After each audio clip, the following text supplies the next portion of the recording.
இல்ல, யாரோ வந்து போன மாதிரி ஃபீல் ஆகுது. அவளது உதட்டை பார்த்தபடியே தான் பேசுகிறான்.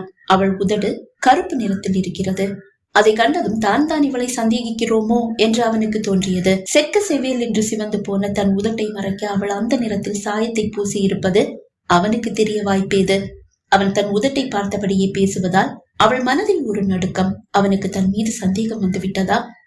இல்ல சார், உங்க ரூம்ல எங்க 2 பேரை தவிர வேற யார் வருவாங்க?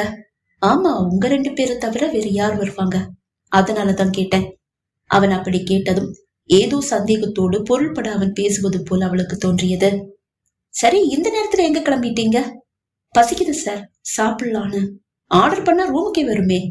இல்ல சார், வெளியே ஒரு சின்ன ரோட்டோர கடையை பார்த்தேன், அங்க சாப்பாடு நல்லா இருக்கும், அங்க போய் சாப்பிடலான்னு கிளம்பினேன். சரி, சாப்பிட்டுட்டு என்னுடைய ரூமுக்கு வாங்க. எதுக்கு சார்? உங்ககிட்ட கொஞ்சம் பேசணும். Okay sir. அவன் திரும்பி அவனது அறையை நோக்கி நடக்க கதவை பூட்டி விட்டு அவளும் நடக்க ஆரம்பித்தாள். அவனுக்கு தன் மீது சந்தேகம் தான் வந்து விட்டதா? அப்படி சந்தேகம் வந்திருந்தால் அவன் கண்டிப்பாக தன்னை கவனிப்பான். அவன் தன்னை பார்க்கிறானா? திரும்பி பார்க்க வேண்டும் என்று தோன்றியது. ஆனால் திரும்பி பார்த்தால் அதுவே அவன் சந்தேகத்தை உறுதி செய்வது போல் ஆகிவிடும் அல்லவா? ஆனாலும் அவன் தன்னை பார்க்கிறானா என்று அறியாவிட்டால் அவள் தலையை வெடித்து சிதறிவிடும் போல் தோன்றியது. வேண்டுமென்றே கையில் இருந்த சாவியை கீழே போட்டவள் குனிந்து அதை எடுப்பது போல் எடுத்துக்கொண்டு மிகவும் தற்செயலாக தலையை திருப்பி பார்ப்பது போல் பார்த்தாள். ஆம், கார்த்திக் அவனது அரைவாசலில் நின்று அவளையே பார்த்து கொண்டிருக்கிறான். அவள் இதயம் தாறுமாறாக அடித்துக் கொண்டது. ஆம், அவனுக்கு சந்தேகம் வந்துவிட்டது. என்ன சார் என்று தைரியத்தை வரவழைத்துக் கொண்டு கேட்டாள். இல்ல, உங்க கூட சாப்பிட நானும் வரலாமான்னு யோசிக்கிறேன்.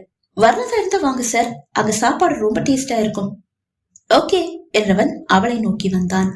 அவன் அவளை நெருங்க நெருங்க அவள் இதயம் இன்னும் வேகமாக அடித்துக் கொண்டது. அவனிடம் இப்போதே மாட்டிக்கொள்வோமோ? எப்படி அவனிடமிருந்து தப்பிப்பது?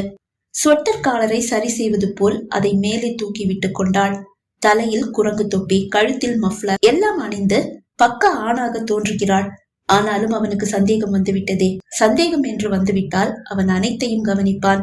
தான் ஆண் அல்ல, பெண் என்று அவன் கண்டிப்பாக கண்டுபிடித்தும் விடுவான். அப்படி ஒரு தருணம் உருவானால் அதை எப்படி சமாளிப்பது? இப்படியெல்லாம் நினைத்து அவள் மனம் படபடக்கும் போதும், ஏய், இப்படிதான் ஒரு ஆம்பளை ட்ரெஸ் இல்லாம இருந்தா அவனை கட்டி பிடிச்சு முத்தம் கொடுப்பியா? இதுவே அவங்க கொடுத்த தாங்கிப்பீங்களா? தன்னையே கடிந்து கொண்டாள்.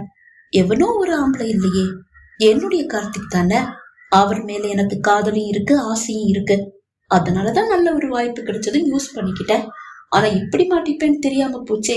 தெரிஞ்சிருந்தா கண்டிப்பா அப்படி பண்ணிருக்க மாட்டேன். என்ன பண்றது? ஆசை யார விட்டது? ஆம்பளைக்கும் பொம்பளைக்கும் ஆசையும் காதலும் ஒண்ணுதான்.